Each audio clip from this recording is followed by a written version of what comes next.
આવે ઓછું ફાવે. છોકરીને ઘેર કેવું કે થોડું એ એમને લાગ્યા કરે. એવું કશું ના હોય. વ્યક્તિ તકલીફમાં હોય એટલે છોકરો છોકરી કશું વિચારો. તમારી જવાબદારી તમારે રાખવાની. સાચી વાત છે. આટલી બધી ઉતાવળ શું કામ મૂકવાની? પણ કન્ડિશન જ એવી છે તો એમને શું કન્ડિશન છે બેન? તકલીફ છે ઘરમાં? આખી દુનિયા આવું વિચારશે તમારે જેવું તો દુનિયા એનો જ છે, બીજું કોઈ છે નહીં. તમે ના રાખીશું કેમ કહો? કાકાની ઉંમર, કાકા કેટલી ઉંમર થઈ? 60. એટીએમ બેટીએમ પાસબુક બધું અહીં લઈ લેશું. એટીએમ અહીં પૈસા અહીં જમા કરાવડાવીશ તમારે. ક્યાંય એક રૂપિયો નહીં આપવા દો. બોલો બોલો સાહેબ પૂછે, બાપુ પૂછે. એમનો પૈસો છે એમને જ એટલે એમનો પૈસા એટલે અમારા જોડે, અમારે રાખીને પછી અમારા જોડે આવે ને. ના ના એ તો બરાબર અમારે રાખીએ ખવડાવી પેડા પછી જવાબદારી અમારી બને. પછી એ પૈસા પર અધિકાર. ગઈકાલે એમનો પાસે આધાર કાર્ડ નહોતું એટલે પાછા ગયા હતા અને લઈને આવ્યા છે એમના જવાઈ. જવાઈ ને તમે? જમીન. વાહ. અને તમારું નામ? છોકરી પાયલ. છોકરી પાયલ. અંકિત કુમાર. અંકિત કુમાર. કઈ રહો છો? વડોદરા. વાઘોડિયાનો.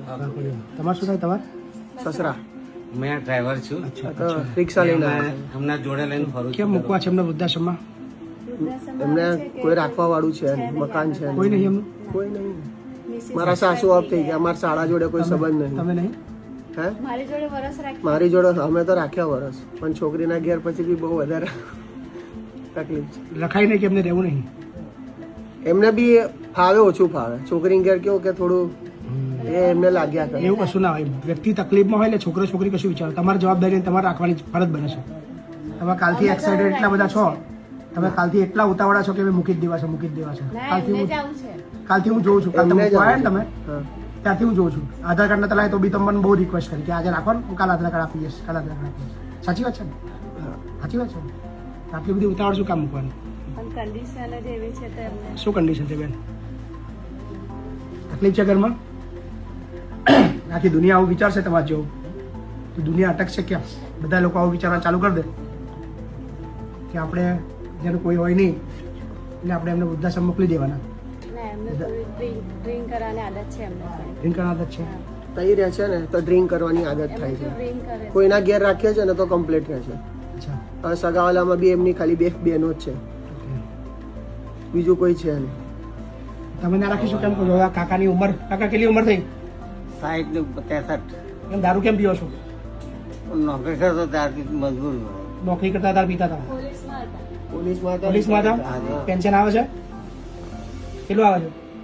15 ની આસપાસ. તો અહીં જમા કરાવવું પડશે દર મહિને. એટીએમ બેટીએમ પાસબુક બધું અહીં લઈ લેશું. એટીએમ અહીં પૈસા અહીં જમા કરાવડાવીશ તમારે. ક્યાંય એક રૂપિયો નહીં આપવા દો. બોલો બોલો સાહેબ પૂછે, બાપુ પૂછે. બોલો ચલો એમની છોકરીને. બોલો બેન. જમા એટીએમ એટલે? પાસબુક બધું હું લઈ લઈશ. બધા પૈસા મારા જોડે જમા રહેશે આગળ. તમને રૂપિયો નહીં મળે. તમારે અહીંથી બધું પૂરું. બરાબર? એમનો પૈસો છે એમને જ એટલે એમનો પૈસા એટલે અમારા જોડે, અમારે રાખીને પછી અમારા જોડે આવે ને. ના ના એ તો બરાબર અમારે રાખીએ ખવડાવી પેડા પછી જવાબદારી અમારી બને. પછી એ પૈસા પર અધિકાર અમારો. ના ના બરાબર એટલે અમે અમારા ખર્ચાની અંદર વાપરીશું. એ ના ના 15-20 હજાર બી એ તો પેન્શન એવું આવે. જ કહેતા હતા કે બરાબર ને? મકાન મેં કરીશ. બીજી આપણી છે આપણે ના કહ્યું કઈ માલિક, જમીન જમીન ઘર ભર કશું જ નહીં. કશું છે જ નહીં. ઘર તો બેંકે લઈ લીધું છે. બેંકે ફિલ્મમાં તમે છોકરા ભરોસો ના ના કોઈ વાંધો નહીં. બોલો ચાલશે ને બેન? એમને પૂછેલા બોલો. બાબુ કે મને કોઈ જગ્યાએ ભાડા મળી જાય મકાન તો કોઈ બી જગ્યાએ સિક્યુરિટીમાં નોકરી કરી શકો તો મારો પૈસો બચે બાપુ. હજુ મારી ઈચ્છા તો જ છે. અચ્છા. હાજી. તો વૃદ્ધાશ્રમ શું કયા છો? નામ સાંભળ્યું તમારા વિડીયો જોયા. મફત નહીં રાખે. એમાં તો પૈસા પેન્શન આવતો પેન્શન લઈ જ લઉં ને કાકા. મફત થોડો રાખું. બરાબર જ છે કાકા. થોડો મફત રાખું તમને.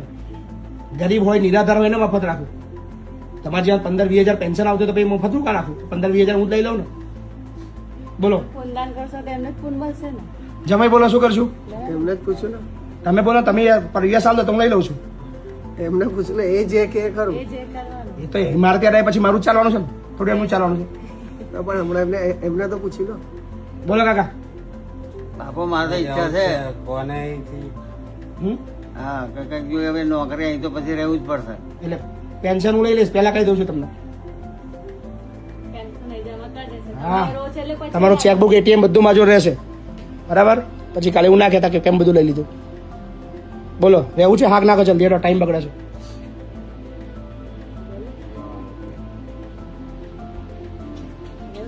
મફત રહેવું છે તમારે? એવું છે? પૈસા સારા નહીં બાપુ મને. હે? એમને એટલે મફત રહેવું છે તમારે એમ કહું છું કે પૈસા આપીને રહેવું છે? પૈસા તો કોણ લે? પૈસા ના અપાય તો ના પાડતો, ખબર પડે તો વાંધો નહીં, આપણે એવું જરૂરી નહીં. બોલો. બોલના બેટા, તું તો બોલા કઈક. પૂનદાન તો તમે કહો છો ને આલવાનું, એવું કહું છું. દર મહિને તમે આલવાનું તો કહો છો ને. એ દર મહિને 5,000 રૂપિયા કહેતા હતા આપવાના. દર મહિને 10,000 કોણ આવશો? બોલો, 10,000 કોણ આવશો? બેંકના ખાતામાં રાખી મૂકશે એવું કહેતા હતા. શેના કોના માટે રાખવાના? તો એ તમને કોઈ પાલાવતો તો છે નહીં, કોઈ રાખતો તો છે નહીં, તો કોના માટે રાખવાની? એમ કે તમને લો ને, અમારા કોમમાં આવે. એમનો main પ્રશ્ન છે ને, drink કરે છે ને, છે બીજું કઈ problem નહીં. અમે એમને મૂકવાના બેન, એટીએમ ચેકબુક 1 રૂપિયો નહીં આલો, બધું મારી જોડે રહેશે. બોલો, તમારે મૂકવા તો આ પાડો, કે વાર્તા પૂરી કરો. હવે મફત રાખવાનું બંધ કરી દીધું અમે, હા ને?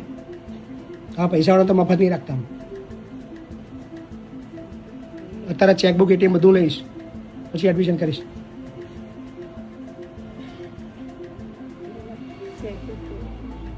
ચેકબુક કઈ હા, તો પછી મંગાવી દઈશું. એટીએમ છે ને તમારા જોડે? એટીએમ તો છે ને? કોની જોડે છે એટીએમ? ઘરે ઘરે તમારા જોડે છે? ઘરે ઘરે હા, તમારા જોડે છે ને? પણ પછી અહીંયા જમા કરાવવું પડે એટીએમ ચેકબુક. દર મહિને અમારા માણસ ઉપાડે છે 15,000 રૂપિયા ખાતામાં આવે એટલે. બરાબર, અમારે ખર્ચો હોય ને. બોલો. બોલો કાકા, કે મફત રહેવું છે? એટીએમ નહીં આપું તોય રાખી લઈશ. એટીએમ નહીં રાખો આલો તોય રાખી લઈશ. બોલો, શું કરવું છે? મફત રહેવું છે? હા, કશો વાંધો નહીં, ચાલો મફત રાખી લઈશ. એટીએમ તમે રાખજો, હા ને? કોઈ ચિંતા નહીં. પૈસા તો આપવાનું કે છે. ના ના, નહીં જોતા બેન પૈસા, કોઈ ચિંતા નહીં. So thank you. નવું એડમિશન આવ્યું છે, જણાવજો. Thank you.